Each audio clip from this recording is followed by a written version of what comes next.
பண்ணவன் கஷ்டப்பட்டு வண்டி ஓட்டின்னு இருப்பான், இவன் ஓடியில் இருப்பான். நான் நடந்த சம்பவம் எங்களுக்கு தெரியும். சொன்னால் அசிங்கமாயிடும், கேவலமாயிடும். அசிங்கம் இல்லை, கேவலமாயிடும்.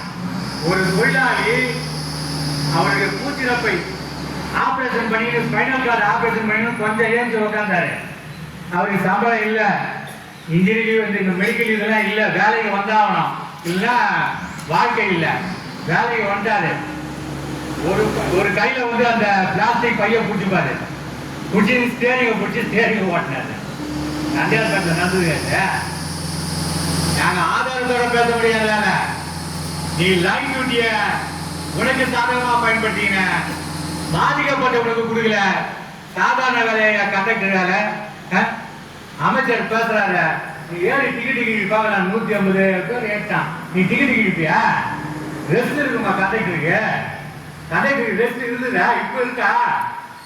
12 மணிக்கு முன்னெல்லாம் ஆளே இருக்காது.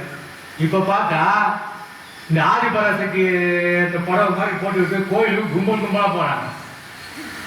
அப்ப என்ன, இவனுக்கு டிக்கெட் கொடுக்கணும் வேணாமா? அவனுக்கு நீ டிக்கெட் கொடுக்கணும்னு சொல்ற லேடிஸுக்கு தப்பு ஒண்ணு இல்லை. அந்த கண்டக்டருக்கு எப்பதான் ரெஸ்ட்? பீக் ஹவர்ல ரெஸ்ட் இருக்காது. நாம நின்றுனா வேலை செய்யணும், நின்றுனா டிக்கெட் கொடுக்கணும். சரி, லீட் ஹவர் ஆரம்பமாவதியா? 10:30 ஆயிடுச்சு, இனிமே கொஞ்சம் ஃப்ரீயா இருக்கலாம் இல்லையா? டீ குடிக்க முடியுமா? டிஃபன் சாப்பிட முடியுமா? அவன் முதுகலுக்கு தேய்ந்து போய்விட்டது. பல பேர் வந்து முட்டிக்கால் தேய்ந்து பண்ணதுங்க. அவன் இப்படி கடுமையாக வேலை வாங்கப்பட்டதுதான் காரணம்.